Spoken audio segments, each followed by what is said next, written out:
Bismillahirrahmanirrahim. Assalamualaikum warahmatullahi wabarakatuh. Waalaikumsalam warahmatullahi wabarakatuh. Alhamdulillahirabbil alamin. Jemaah Masjid Zahratul Ulum yang insyaallah dimuliakan Allah. Seperti biasa selama bulan Ramadan, YKN Zahratul Ulum mengadakan khutbah ba'da zuhur Senin sampai Kamis, yang pada kesempatan kali ini insyaallah diisi oleh Al-Mukarram Ustaz Firmansyah Hidayah LC.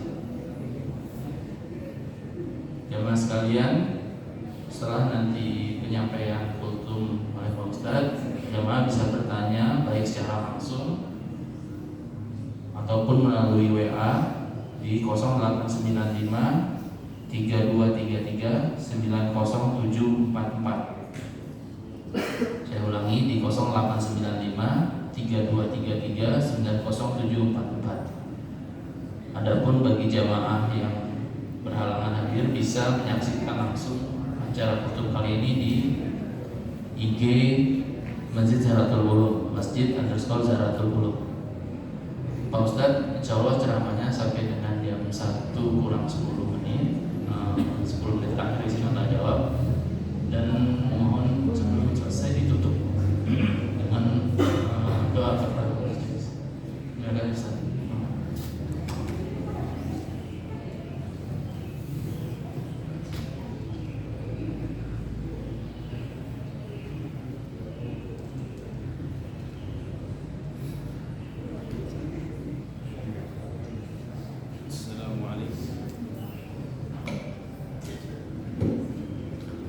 Assalamualaikum warahmatullahi wabarakatuh. Waalaikumsalam warahmatullahi wabarakatuh. Innal hamdalillah nahmaduhu ta'ala wa nasta'inuhu wa nastaghfiruh wa na'udzu billahi min shururi anfusina wa min sayyiati a'malina. Man yahdihillahu fala mudilla lahu wa man yudlil fala hadiya lahu. Asyhadu an la ilaha illallah wahdahu la syarika lah wa asyhadu anna Muhammadan 'abduhu wa rasuluh. Allahumma shalli wa sallim wa barik ala nabiyyina Muhammadin wa ala alihi wa ashabihi wa ummatihi ajma'in.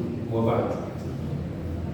Qala Allah ta'ala fi kitabihil karim, ya ayyuhalladzina amanu kutiba 'alaikumus shiyamu kama kutiba 'alal ladzina min qablikum la'allakum tattaqun. Al-ayat. Hadirin wal hadirat rahimakumullah,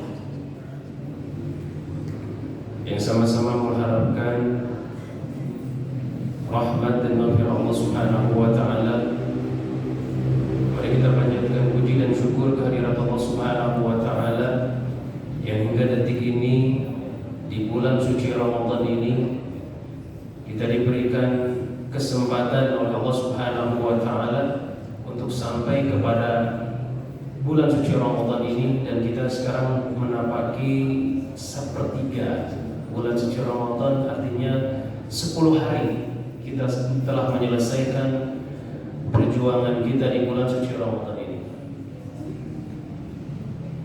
Semoga amal ibadah kita yang kita laksanakan di bulan suci Ramadan ini, terutama yang telah kita laksanakan, diterima di sisi Allah Subhanahu wa taala. Dan begitu pula sisa perjuangan kita 20 hari ke depan, kita memohon kepada Allah Subhanahu wa taala, mudah-mudahan juga di kesempatan ini menjadi tanda syukur kita di hadapan Allah, di mana Allah berikan kepada kita sehat, kesempatan, waktu, iradah, keinginan. Ini menjadi tanda syukur kita di hadapan Allah, dan Allah berkenan tambah nikmat kita, menambah keistiqomahan kita, menambah kekuatan kita, menambah istiqomah kita dalam ibadah kepadanya, sehingga kita dapat menuntaskan Ramadan kita tahun ini dengan sebaik-baiknya, dan sehingga kita semua mendapatkan derajat takwa di sisi Allah Subhanahu wa taala. Amin ya Allah ya rabbal alamin. Hadirin wal hadirat rahimakumullah, di bulan suci Ramadan ini terutama ada salah satu pendidikan yang Allah berikan kepada kita, di mana saum ini memiliki keistimewaan yang sangat luar biasa, sehingga nilai pahalanya oleh Allah Subhanahu wa taala disebutkan secara khusus Dalam sebuah hadis disebutkan as-shaumu li, kata Allah dalam sebuah hadis qudsi, as-shaumu li wa ana ajzi bihi. Saum ini adalah untukku, kata Allah. Wa ana ajzi bihi, dan aku sendiri akan memberikan pahalanya. Tidak ada pahala-pahala yang lain, ibadah-ibadah yang lain oleh Allah Subhanahu wa taala memiliki kekhususan seperti ibadah saum ini. Ibaratnya kita melakukan permisalan. Kita misalkan bekerja di sebuah perusahaan atau instansi tertentu, dan kita biasa gitu ya, setiap akhir bulan kita dapat dari fee atau gaji dari apa yang kita telah laksanakan. Nah, misalkan salah seorang dari misalkan pejabat atau pimpinan daripada direktur atau pimpinan daripada perusahaan tersebut manggil kita, Pak, mohon datang ke kantor saya akan menyampaikan sesuatu, ada tugas khusus bagi Bapak. Ada tugas khusus bagi Bapak, dan saya sendiri nanti akan memberikan rewardnya, memberikan fee-nya khusus di luar daripada gaji. Jadi sangat luar biasa, ya, secara insaniah pun, ya, itu logikanya luar biasa. Berarti Bapak ini memiliki kekhususan di mata kepala atau direktur sebuah perusahaan ini, sehingga si kepala ini memberikan rewardnya khusus. Apalagi Allah Subhanahu wa taala, hanya permisalan. Mungkin kita ada pernah ya mengalami seperti itu. Kita mendapatkan panggilan khusus, mendapatkan tugas khusus, dan mendapat reward fee yang khusus juga. Berarti kita memiliki suatu kekhususan. Tugas itu berarti khusus dan akan diberikan reward yang sangat khusus. Nah, jadi luar biasanya ibadah saum ini, sehingga di sisi Allah merupakan ibadah yang sangat luar biasa. Oleh karena itu, di antara salah satu pendidikan yang Allah berikan di bulan suci Ramadan ini adalah terutama melatih kita agar senantiasa merasa diawasi oleh Allah. Dan karena kita merasa diawasi oleh Allah, karena kita memiliki iman yang takut kepada Allah Subhanahu wa taala, iman dalam diri kita menyatakan bahwa Allah Maha Kuasa, Allah memegang jiwa kita, Allah yang berkehendak berkuasa memegang segala sesuatunya bagi diri kita. Sehingga dalam ibadah saum ini, yang hanya tahu urusan saum adalah kita dengan Allah. Bisa saja kan, ya, bapak-bapak, ibu-ibu, ikhwan wal akhwat fillah rahimakumullah, siang hari kita sudah capek bekerja, gitu ya. Apalagi misalkan ada yang tugasnya di luar lapangan terus, gitu ya. Panas terik matahari tentu menguras energi kita, menguras mineral yang ada dalam tubuh kita, sehingga sensor dalam tubuh kita muncul, yaitu haus. Itu kan sensor yang diberikan oleh Allah Subhanahu wa taala. Ya. Bisa saja kita berbuka atau minum di sebuah atau minum atau makan di tempat tertentu dikunci, nggak ada seorang pun yang tahu. Ya, nggak ada seorang pun yang tahu. Jika tidak ada iman dalam hati kita, maka bisa itu kita lakukan. Karena kalau kita di luar makan dan minum, kita merasa malu. Karena mayoritas mungkin di kita adalah Muslim dan itu melaksanakan saum. Ya. Tapi karena ada iman dalam hati kita, maka itu kita tidak lakukan. Kenapa? Karena kan bisa saja kita bersembunyi di sebuah tempat dan itu tidak ada yang tahu sama sekali, orang pun, seorang pun. Tapi karena ada iman dalam hati kita, maka itu kita tidak lakukan. Kenapa? Karena ada iman bahwa Allah senantiasa melihat diriku, Allah senantiasa melihat gerak-gerikku, bahkan Allah mendengar apa yang ada dalam hatiku. Dan aku tidak akan laksanakan itu, dan aku tidak akan membatalkan saum ini. Kenapa? Karena ini adalah kewajibanku di hadapan Allah Subhanahu wa taala. Walaupun makhluk Allah yang lain gak ada yang tahu. Maka subhanallah, apabila madrasah Ramadan ini, pelatihan Ramadan ini, yang itu kita mendapatkannya hingga akhir Ramadan nanti, yang Allah janjikan la'allakum tattaqun, agar kalian bertakwa, maka subhanallah, kita mendapatkan salah satu karakter takwa yang diantaranya apa? Takut kepada Allah, merasa diawasi oleh Allah Subhanahu wa Ta'ala. Bayangkan, hadirin wal hadirat rahimakumullah, jika kita misalkan ada dua orang yang senantiasa ada, misalkan kita bertugas ya di sebuah instansi atau di sebuah perusahaan, kemudian pimpinannya menugaskan ada dua orang menjadi bodyguard kita, ya, menjadi bodyguard atau menjadi yang mengawasi kita kemanapun kita, diawasi oleh kedua orang itu.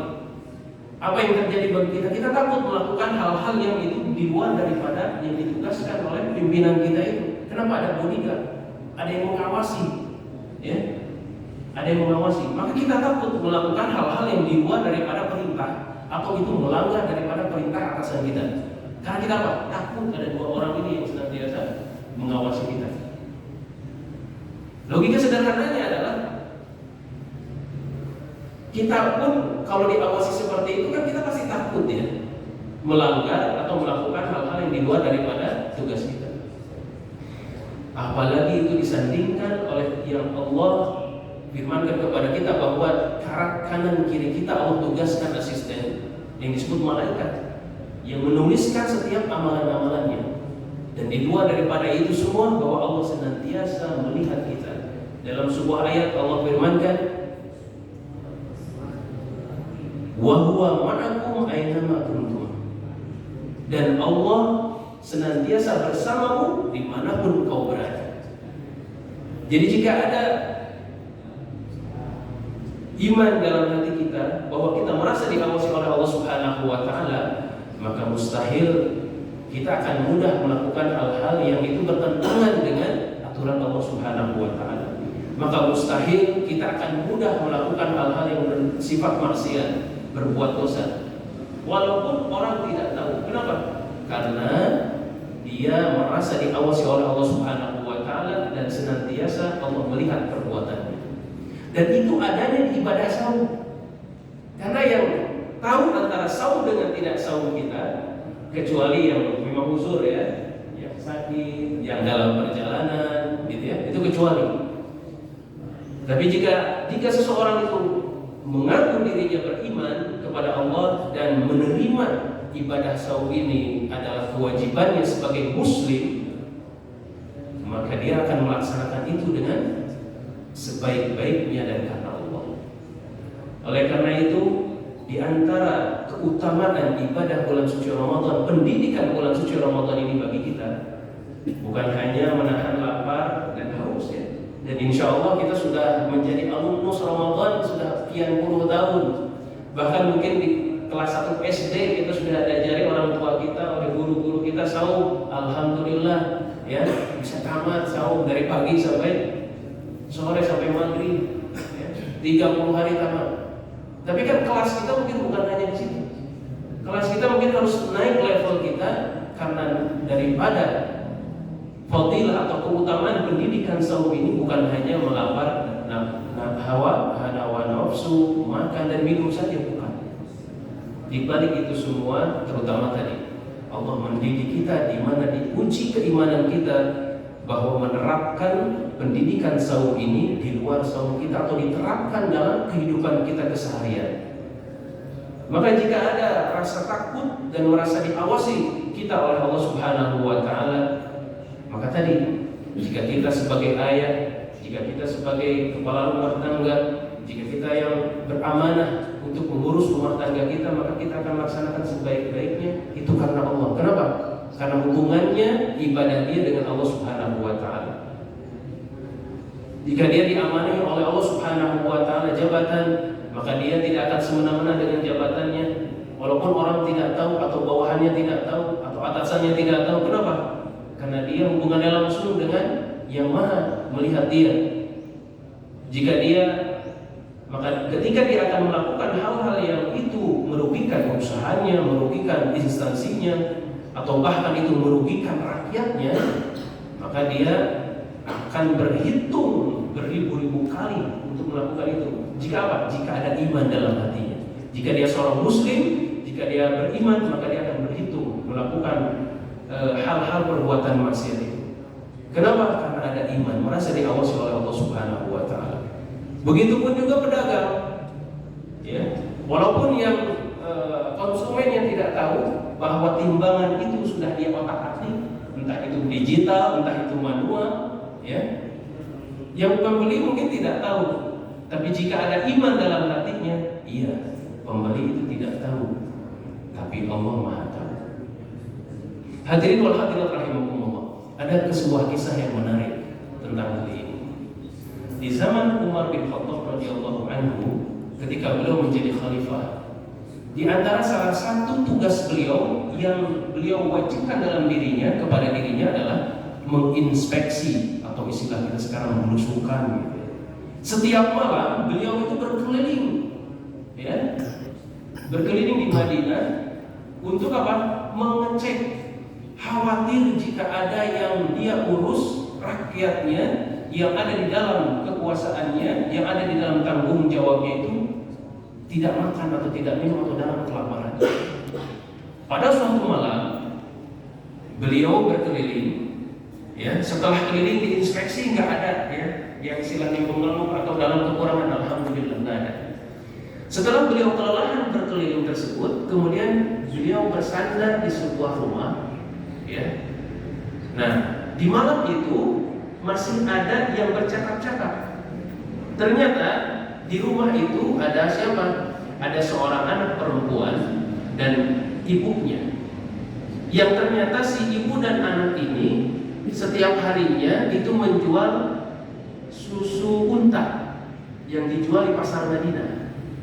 Dan biasanya diperahnya di malam hari untuk dijual di esok hari. Dan ketika itu percakapan itu terjadi adalah bahwa di hari itu penghasilan dari perahan susunya ini kurang daripada biasanya. Maka si ibu ini bilang ke anaknya, "Wahai anakku, campurkanlah air susu itu dengan air." Nah, Umar bin Khattab itu mendengarkan di luar dengan pengawal, dengan apa yang membantunya. Didengarkan terus, tidak melakukan apapun, didengarkan percakapan itu.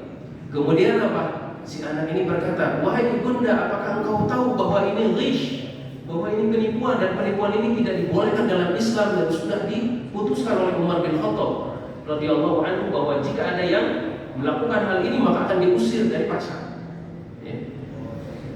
Ibunda anak ini berkata, "Siapa yang akan tahu susu ini kita campur dengan air? Dan Umar bin Khattab tidak akan tahu bahwa susu ini kita campur dengan air." Apa jawaban anak yang solehah ini? "Wahai ibunda, Umar bin Khattab tidak tahu. Walakin Rabbul Umar ya, akan tapi Tuhannya Umar lihat." Setelah itu Umar mendengarkan percakapan itu. Pagi harinya apa? Pagi harinya beliau dengan salah seorang anaknya yaitu Asim datang ke rumah ini bukan untuk apa? Bukan untuk menghukum, bukan. Ya. Karena pencampuran itu tidak terjadi. Pencampuran susu itu tidak terjadi. Kenapa? Karena anak yang solehah ini mengingatkan ibunya karena takut kepada Allah. Ketika datang ke rumah itu mengetuk pintu, Umar bin Khattab dengan anaknya dan ada pelayannya atau yang membantu beliau. Si ibu ini takut. "Ya Umar, ada apa?" "Kami tidak melakukan apapun, dia kaget gitu. Kami tidak melakukan perbuatan yang melanggar apa yang diharamkan oleh Allah." Dijelaskan oleh Umar, "Malam tadi aku mendengar perkataan kalian berdua, percakapan kalian berdua." Maka ini ada anak Asim dan dia sedang mencari calon istri. Ya, mencari calon istri. "Maukah anakmu itu menikah dengan anakku?" Ya. Akhirnya disepakati, terjadilah, merupakan kebahagiaan, kebanggaan bagi keluarga ini, dinikahkan anaknya dengan anak presiden istilahnya, anak Amirul Mukminin radhiyallahu anhu. Nah, dari perkawinan ini, dari anak Umar Asim dengan dengan anak perempuan tadi yang solehah tadi itu melahirkan dari pernikahan ini adalah anak perempuan lagi, dan kemudian ada cucu. Dan cucu inilah yang disebut dengan Umar bin Abdul Aziz, yang disebut dalam sejarah cucu dari cicit dari cicit dari yang dilahirkan dari pernikahan tadi dengan anak yang solehah yang takut kepada Allah tadi, melahirkan cicit yang bernama Umar bin Abdul Aziz, yang disebutkan bahwa beliau adalah khalifah kelima. Karena di masa Umar bin Abdul Aziz semua rakyat makmur, tidak ada lagi yang miskin. Jadi ternyata subhanallah, dari akidah yang lurus, dari akidah takut kepada Allah Subhanahu wa taala, ya, yang merasa diawasi oleh Allah Subhanahu wa taala, melahirkan generasi yang sangat luar biasa. Terlahirlah Umar bin Abdul Aziz, yang itu disebutkan dalam sejarah beliau adalah khalifah kelima, yang di masa beliau tidak ada yang miskin dan sampai sulit untuk mencari yang miskin dan untuk istilahnya menjadi mustahil zakat itu sangat sulit. Kenapa? Mereka makmur, dijamin oleh negara. Subhanallah. Jadi hadirin wal hadirat rahimakumullah, di antara madrasah Ramadan yang harus senantiasa kita jaga dan harus senantiasa kita tumbuhkan dan kita tingkatkan adalah sejauh mana Ramadan ini melatih kita meningkatkan kualitas iman kita, sehingga kita senantiasa diawasi oleh Allah Subhanahu wa taala. Sebagaimana kita malu untuk berbuka, ya, begitupun juga kita terapkan rasa malu kita, sikap malu kita kepada Allah, dan rasa takut kita kepada Allah, kepada amal-amal ibadah kita yang lainnya, kepada kehidupan kita yang lainnya, sehingga Ramadan ini membentuk pribadi-pribadi kita yang bertakwa, yang sesuai dengan visi dan misi tujuan daripada Allah memerintahkan kita untuk saum adalah mendidik kita menjadi hamba-hamba yang bertakwa, yang memiliki karakter merasa diawasi oleh Allah, merasa takut kepada Allah, sehingga apa? Sehingga kita menjadi hamba-hamba yang taat kepada aturan-aturan Allah Subhanahu wa taala. Itu saja yang dapat disampaikan dalam kultur Ramadan kali ini. Mudah-mudahan bermanfaat khusus bagi yang menyampaikan, bagi kita semua, dan kita mengharapkan kepada Allah Subhanahu wa taala kita semua menjadi hamba-hamba yang senantiasa istiqomah untuk senantiasa menjalankan ketaatan kepada Allah Subhanahu wa taala. Amin ya rabbal alamin. Assalamualaikum warahmatullahi wabarakatuh. Waalaikumsalam.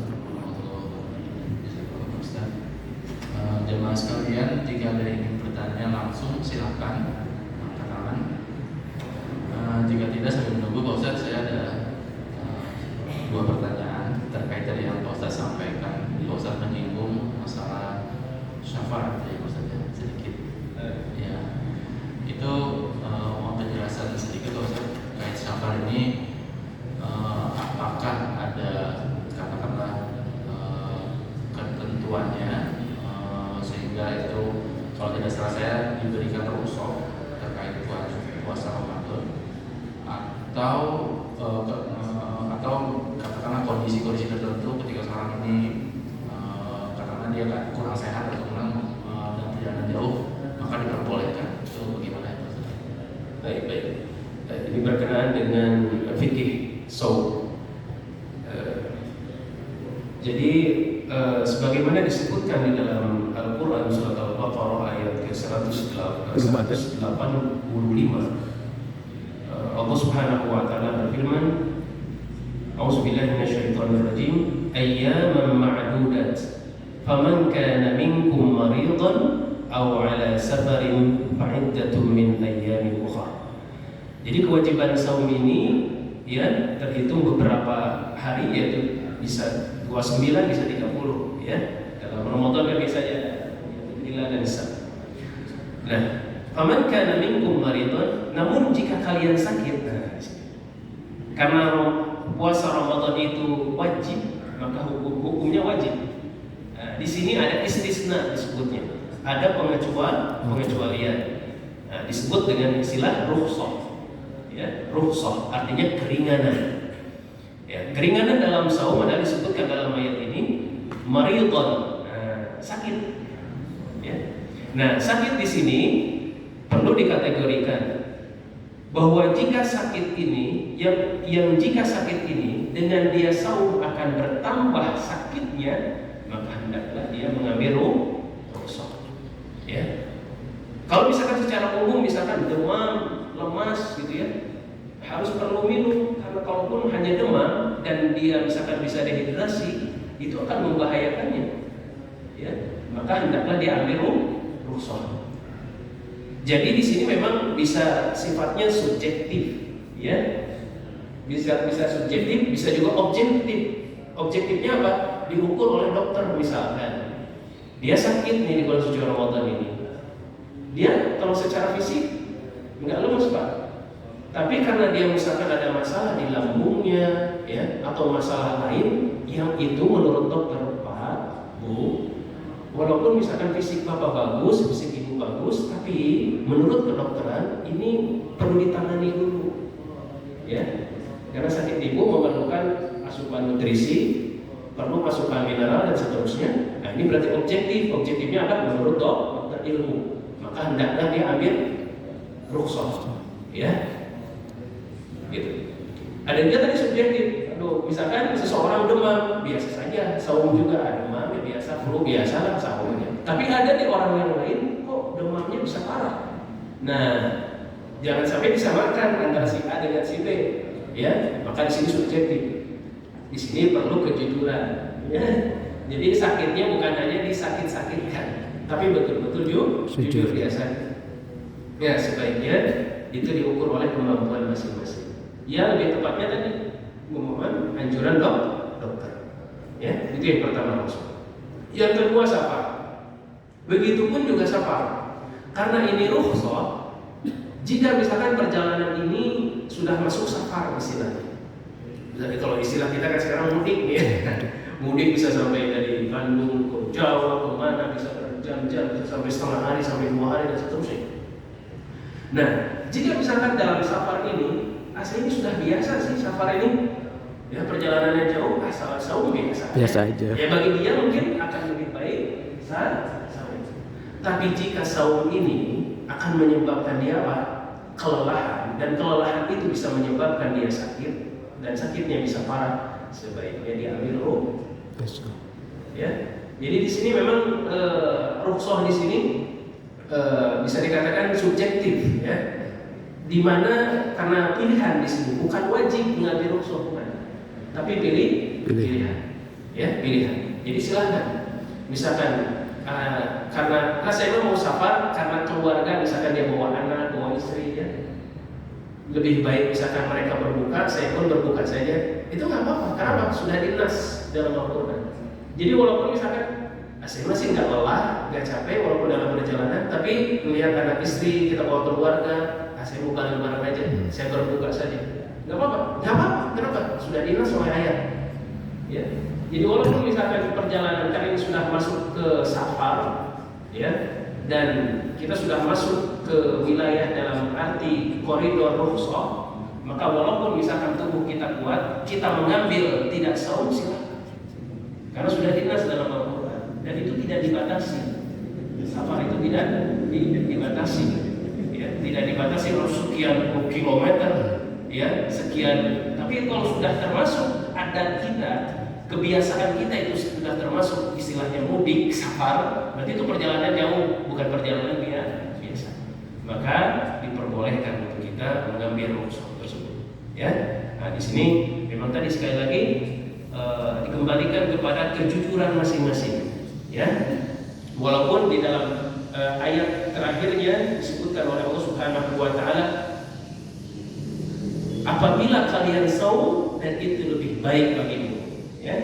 Dalam ayat di akhirnya disebutkan wa in tasumu khairul lakum, namun jika saum misalkan kamu sakit dan itu tidak menyebabkan sakit yang parah, jika kamu misalkan dalam safar dan safar itu tidak menyebabkan kesehatan menjadi buruk, jika kamu saum, maka la'allakum in kuntum ta'lamun, maka sebaiknya kamu saum karena itu akan lebih baik bagimu.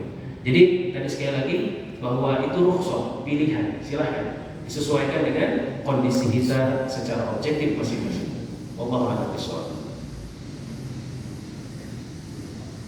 Terima kasih atas penjelasannya Pak Ustaz. Ya. Bapak Ibu, apakah ada yang ingin bertanya langsung?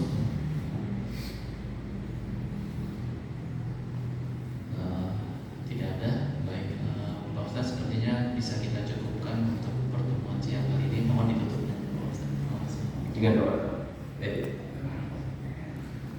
itulah karena di bulan suci Ramadan ini salah satu keutamanya adalah di mana pintu-pintu makbul, ya, dikabulnya doa kita oleh Allah Subhanahu wa taala sangat terbuka. Dan karena itu mari kita sama-sama munajat kepada Allah Subhanahu wa taala untuk kebaikan diri kita, keluarga kita dan seluruh umat muslim di dunia. Semoga Allah Subhanahu wa taala senantiasa melimpahkan kebaikan bagi kita semua dunia dan akhirat kita. Innallaha wa malaikatahu yusholluna 'alan nabi ya ayyuhalladzina amanu shallu 'alaihi wa sallimu taslima. Allahumma bi rahmatika ya arhamar rahimin ya aziz ya jabbar ya dzal jalali wal ikram. Allahumma shalli 'ala Muhammad wa 'ala ali Muhammad wa 'ala alihi wa ashabihi wa ummatihi ajma'in. Allahumma ighfir lil mu'minina wal mu'minat wal muslimina wal muslimat al-ahya'i minhum wal amwat. Allahumma ighfir lana wa liwalidayna warhamhum kama rabbawna shighara. Allahumma taqabbal siyamana wa qiyamana wa ruku'ana wa sujudana wa a'malana bi rahmatika ya arhamar rahimin. Rabbana atina fid dunya hasanah wa fil akhirati hasanah wa qina adzaban nar. Rabbana hab lana min ladunka rahmatan wa hayyi lana min amrina rashada. Allahumma arzuqna jami'an husnul khatimah wa na'udzu bika min su'il khatimah bi rahmatika ya arhamar rahimin. Walhamdulillahi rabbil alamin. Subhanallahumma rabbana wa bihamdika asyhadu an la ilaha illa anta astaghfiruka wa atubu ilaik. Assalamualaikum warahmatullahi wabarakatuh. Waalaikumsalam warahmatullahi wabarakatuh.